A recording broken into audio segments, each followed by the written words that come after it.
Alright, welcome back to the channel. So I recently received some messages over on social media and on email about the O4A unit, and there are already a lot of different FPV channels out there talking about the O4A unit and the DJI FPV Goggles N3.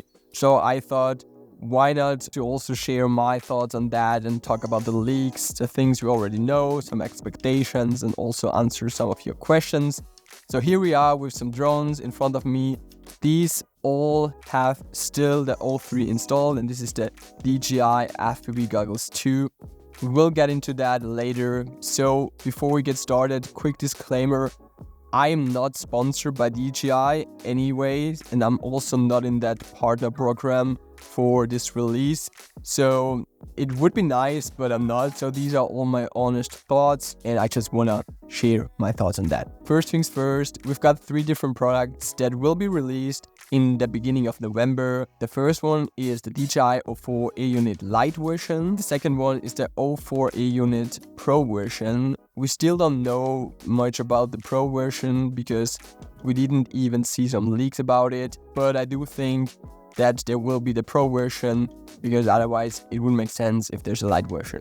The third product will be the DJI FPV Goggles N3, but more later. First things first, let's start with the DJI O4A unit because we've already got some amazing leaks from people in the internet that could already look like the final product, and I'm sure that this is a picture of the final product. Let's just have a look. I put the picture anywhere there. I'm not sure where there's space, so you guys can see it. If we have a look on the back side, on the antennas, we now see that there are 2 different antennas, so pretty similar to the first generation. We've now got 2 antennas. I've never really seen the reason of putting 2 antennas on the DJI A units because I feel like with just 1 antenna you get almost the same range and image quality as with 2, but for sure for long range pilots and maybe some other pilots, it's nice to maybe just stick the antennas like this, and then if you fly at a certain speed you still have like 1 antenna facing back on the back side, 1 up, so it could make sense to put 2 antennas again.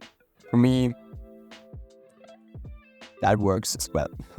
So anyways, now got 2 antennas. When you have a look at the A unit itself, for sure it looks like there's some cooling system, which makes sense because the hardware changed. Maybe we've got like better image quality and all this stuff, so it needs to get cooled down. But for now, we can't really see what's inside. There's nothing written on it. So I have high expectations of it, but for sure, let's just see. We will see.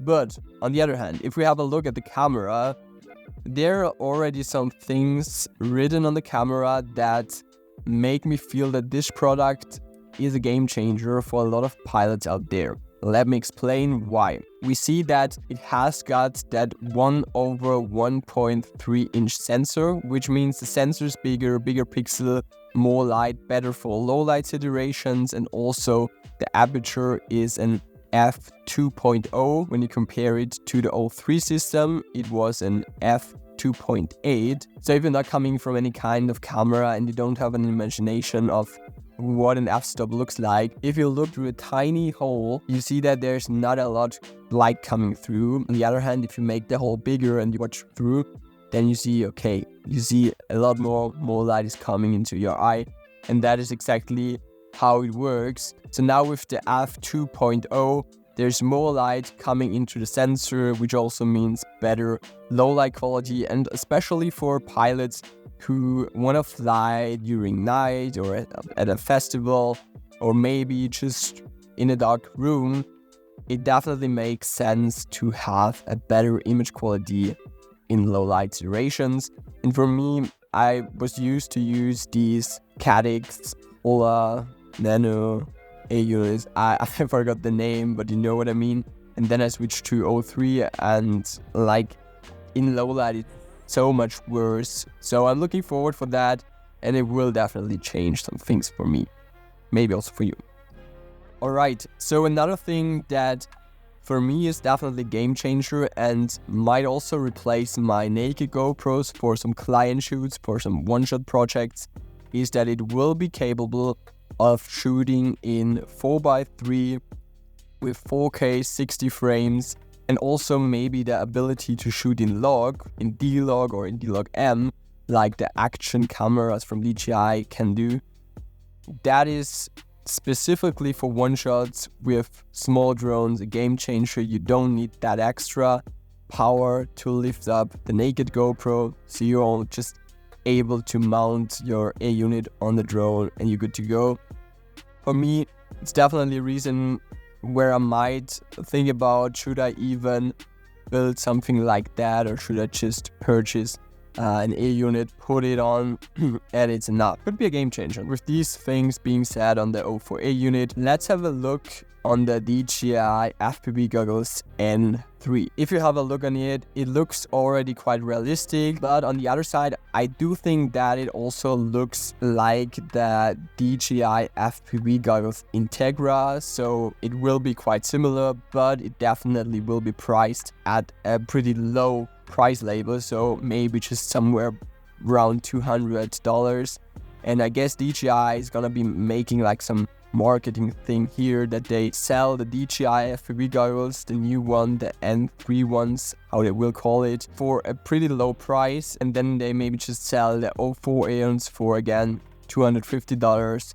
So they make most of the money with the O4 Aeon and not with the FPV goggles, because I feel like 800 euros for an FPV goggle, it is quite a lot of money, and if you're not flying it professionally like I do, then it might be a lot of money investing in something like that. And I've seen a lot of people just sticking with some old FPV goggles from DJI, like the version 1, version 2, because these were still good choices, and for a lot of people it didn't really make sense to upgrade. Also, the DJI N3 FPV goggles will have a normal one screen, a big screen inside, like the version 1 and version 2 of the FPV goggles. For me, it doesn't really matter. I like that screen size. When it comes to the FPV Goggles 2, it seems pretty small. If you watch inside, everything is small, it's different. For sure, if you like it, perfect. If they change it, for me, doesn't matter. Well, the DJI FPV Goggles N3 will be more for their new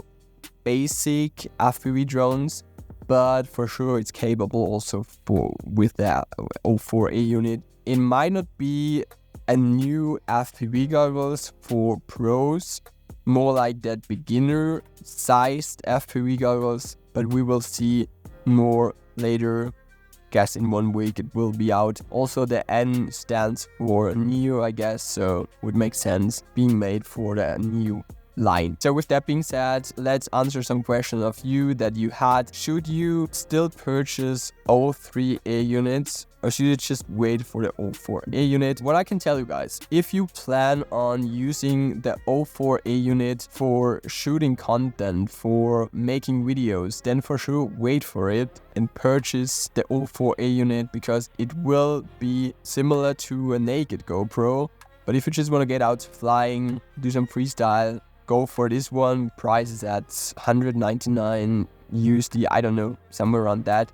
So pretty cheap at the moment, just so you know. Go for that A unit that fits perfect for your needs. I'm still not able to tell you guys if the O4 is even worth to get. With that being said, I hope you enjoyed the video, some insights. I also do plan making a podcast. Let me know your thoughts down below, and also your thoughts on the O4 and on the DJI N3 FPV goggles. And I will see you very soon in another video, maybe already on the release of the DJI O4A unit. Have a good day and happy flying.